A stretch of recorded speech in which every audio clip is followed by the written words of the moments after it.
Après 2 semaines de vacances, le gouvernement ivoirien a repris du service hier avec un conseil des ministres présidé par le chef de l'État Alassane Ouattara.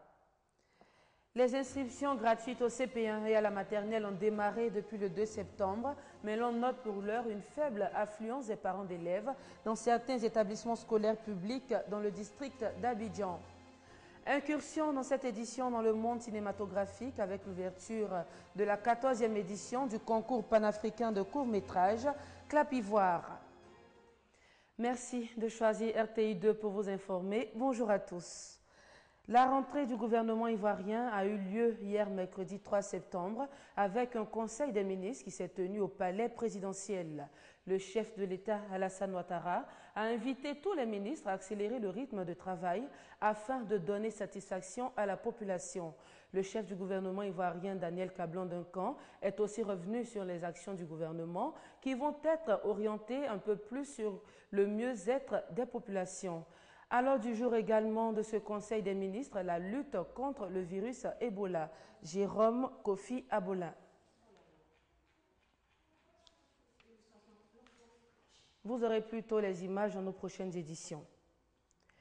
Et Médecins sans frontières estiment que malgré tous les moyens mis en œuvre, les États peinent à éradiquer l'épidémie de fièvre Ebola qui est, selon l'organisation, une urgence de santé publique mondiale.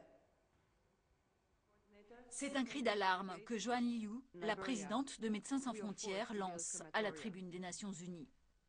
Un réquisitoire contre l'inaction de la communauté internationale face à Ebola.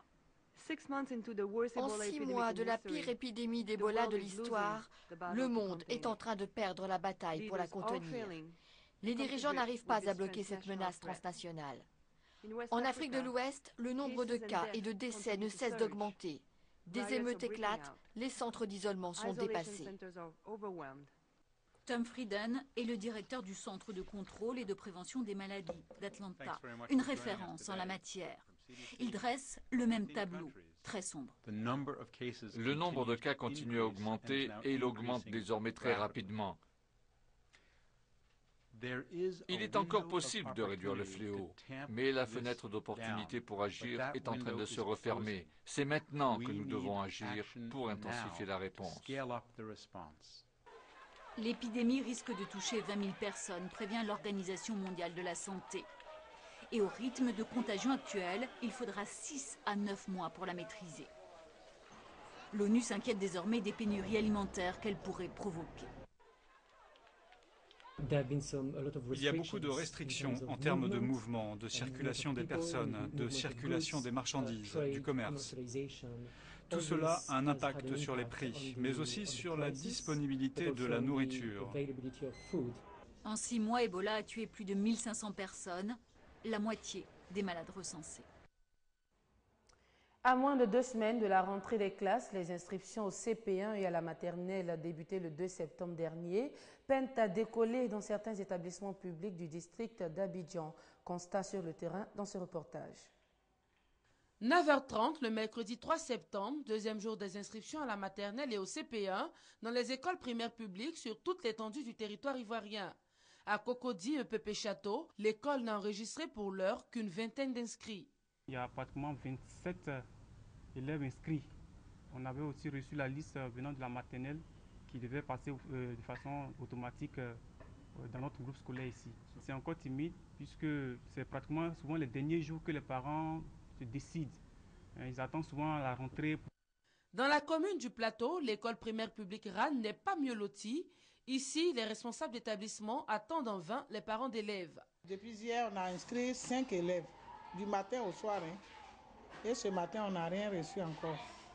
On a eu la liste aussi de la maternelle, les enfants venant de la maternelle. Chaque année, c'est comme ça. Ils traînent les pieds, c'est à la rentrée qu'ils viennent. Quand on veut qu'ils viennent pour qu'on puisse faire le travail maintenant, il ne faut pas que ça perturbe la rentrée. Parce qu'à la rentrée, il faut faire le cours, il faut inscrire, ça fait 2 travaux.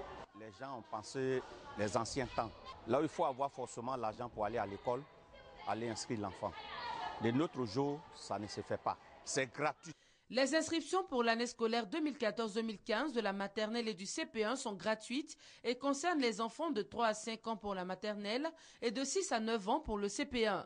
Les parents ont donc jusqu'au 12 septembre prochain pour s'acquitter de cette obligation. Promouvoir et renforcer les fondements religieux, culturels et sociaux de solidarité.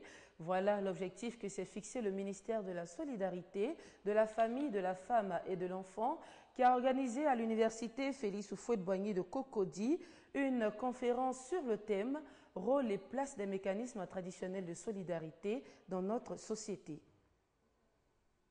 La société ivoirienne a plus que besoin de solidarité. Pour renforcer la cohésion entre les composantes de cette société, le ministère de la Solidarité, de la Famille, de la Femme et de l'Enfant veut promouvoir notamment les alliances interethniques et les rites initiatiques. Une conférence donc autour du thème « Rôle et place des mécanismes traditionnels de solidarité dans notre société ». Il existe dans nos sociétés africaines des mécanismes de solidarité.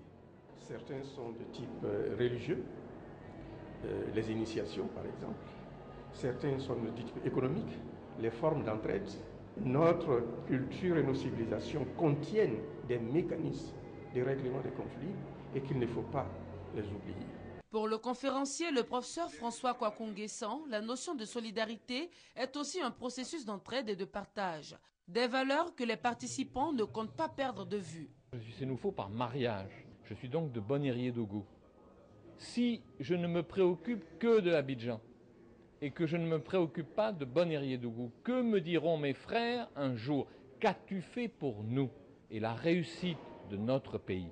La réussite pas aujourd'hui, pour nos enfants, petits-enfants, arrière-petits-enfants. C'est la solidarité qui nous permettra d'y arriver. Il faut aujourd'hui que chacun prenne conscience que la solidarité, c'est moi, c'est toi, mais c'est nous tous. Chacun doit pouvoir regarder son voisin, son frère. Chacun doit pouvoir aider même un inconnu qui est dans le besoin. Face à la mondialisation, le respect et la promotion des valeurs traditionnelles de solidarité deviennent une nécessité en vue de l'unité nationale. En bref et en images, la compétition panafricaine des jeunes cinéastes africains Clap Ivoire a débuté mardi 2 septembre à Abidjan. Thème retenu cette année, du pardon et de la tolérance pour le rapprochement des peuples. 23 films de jeunes réalisateurs venus de 12 pays d'Afrique sont donc en compétition pour le compte de la 14e édition de Clap Ivoire. Prenons maintenant la direction d'Abengourou, c'est à l'est de la Côte d'Ivoire, où se tient en ce moment le concours Vacances Culture. 400 festivaliers issus de 92 troupes artistiques ivoiriennes sont en compétition. Comment se prépare cette troupe? Le point sur place à Abengourou avec notre envoyé spécial Franck Quadio. Dernier pas d'une répétition débutée depuis plusieurs semaines. Aziz, élève à Abengourou et son groupe engagé en danse urbaine pour Vacances Culture 2014 s'apprête à monter sur scène. Juste à côté, ce jeune styliste pose les dernières agrafes sur sa création. Bon, ce premier modèle, j'ai appelé le modèle recyclage. Et le deuxième modèle, émergence. Ouais, les sachets, tout ce qui est jeté. Ticket, la dégradation de la nature. Et je l'ai pris, j'ai formé une tenue avec. Dans la cour, de jeunes conteurs venus de Sassandra reprennent leur souffle après leur passage sur scène. Derrière elles, pour ne serait-ce qu'avoir l'empreinte de leur pas. Il fallait représenter tout ce qui est union, tout ce qui est solidarité, voilà, dans ce conte-là. Pendant ce temps, dans la salle, Aziz et ses amis sont face au public. Sentiment mitigé après la prestation. On visait la première place, mais avec ce que les gens sont venus nous dire de suite là, déjà il y a eu un peu le moral un peu. Défilé de stylistes, contes et théâtre, danse traditionnelle au menu ce jour.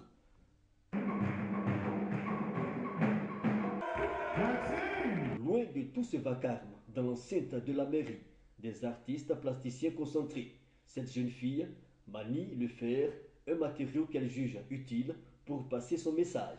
Je trouve que ça sort un peu de l'ordinaire. On a tout le temps l'habitude de voir des personnages habillés ou en plâtre ou en ciment. Et donc c'est pour sortir un peu de l'ordinaire que je travaille avec le fer. Ils sont 17 artistes, sculpteurs et peintres engagés pour le volet art plastique de Vacances Culture 2014. Le festival réunit à Abengourou 496 jeunes.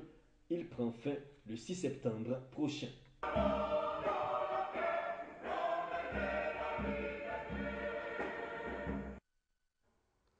Les États-Unis sous le choc de l'exécution en Syrie d'un autre journaliste américain. Steven Sotloff aurait été enlevé en août 2013 en Syrie, selon une vidéo publiée par l'État islamique et authentifiée par la Maison-Blanche. Le président américain Barack Obama a affirmé ce mercredi que les États-Unis ne se laisseraient pas intimider par l'État islamique après cette deuxième décapitation. Au domicile sous bonne garde des parents de Steven Sotloff, en Floride et aux États-Unis de manière générale, les Américains sont encore sous le choc de l'annonce par l'État islamique de l'exécution du jeune journaliste capturé en Syrie en août 2013. C'est dévastateur, il n'y a pas de mots. On ne peut pas décrire ce qui se passe dans leur maison et quels sont leurs sentiments. Véritable mise en scène de terreur et de propagande, le document vidéo diffusé par les djihadistes attestant de la décapitation par égorgement de Steven Sotloff, 14 jours après celle de son collègue James Foley, a été officiellement authentifié par le Conseil américain de sécurité nationale. En déplacement en Estonie, le président américain a exprimé toute son horreur face à ce geste barbare. Nous ne nous laisserons pas intimider. Leurs actes horribles ne servent qu'à nous unir en tant que pays et à renforcer notre détermination à poursuivre la lutte contre les terroristes. Ceux qui commettent l'erreur de faire du mal aux Américains apprendront que nous n'oublions rien, que nous avons le bras long et que la justice passera. Barack Obama a salué le courage et le travail de ce journaliste de 31 ans qui, comme James Foley, a-t-il dit, était attaché au monde arabe et musulman et s'efforçait de témoigner en faveur de peuples réclamant justice et dignité. Il avait de l'amour pour la région, il a pris le temps pour la comprendre, se faire des amis et établir des contacts, apprendre la langue et boire le thé. L'État islamique entendait faire payer aux États-Unis les frappes qui ont permis à l'armée irakienne et aux milices chiites de reprendre aux djihadistes la vie d'Amir Lee, comme on le voit sur ces images de la télévision irakienne. Il menace désormais d'exécuter un otage britannique.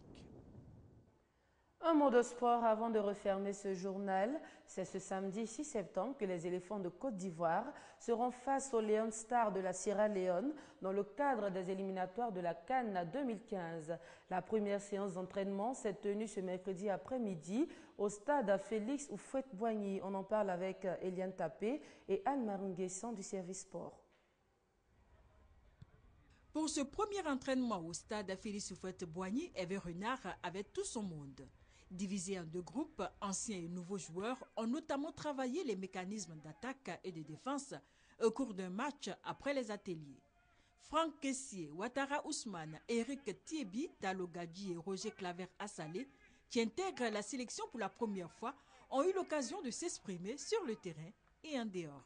Avec les aînés et les devanciers, ça va, il y a l'ambiance, il y a la convivialité et puis il nous permet de nous exprimer le plus correctement possible. Pas d'appréhension et bon état d'esprit des joueurs pour ce match contre la Sierra Leone qui intervient après le mondial brésilien et le premier sous l'ère Hervé Renard. Le plus important pour nous, c'est de prendre les 3 points et l'objectif pour nous, c'est de se qualifier pour la prochaine CAN. D'abord, on sera très concentré, mais on va essayer de rester serein pour aborder au plus mieux ce match-là. Il faut essayer de bien se préparer, essayer de trouver les bonnes combinaisons parce que voilà, c'est un nouveau staff qui est là, c'est pas évident maintenant. J'espère qu'on va reprendre présence samedi. Pour l'entraîneur des éléphants, le plus important est de remporter ce match face à la Sierra Leone. Donner satisfaction au public qui a été un petit peu déçu après cette Coupe du Monde, donc de suite remettre les choses au point pour montrer que cette équipe est capable de rebondir. C'est ce samedi 6 septembre que les éléphants de Côte d'Ivoire affrontent la Sierra Leone dans le cadre de la première journée du groupe D des éliminatoires de la CAN 2015. Merci de nous avoir suivis. L'info se poursuit sur les www.rti.ci. Excellent début d'après-midi en compagnie des programmes de RTI2.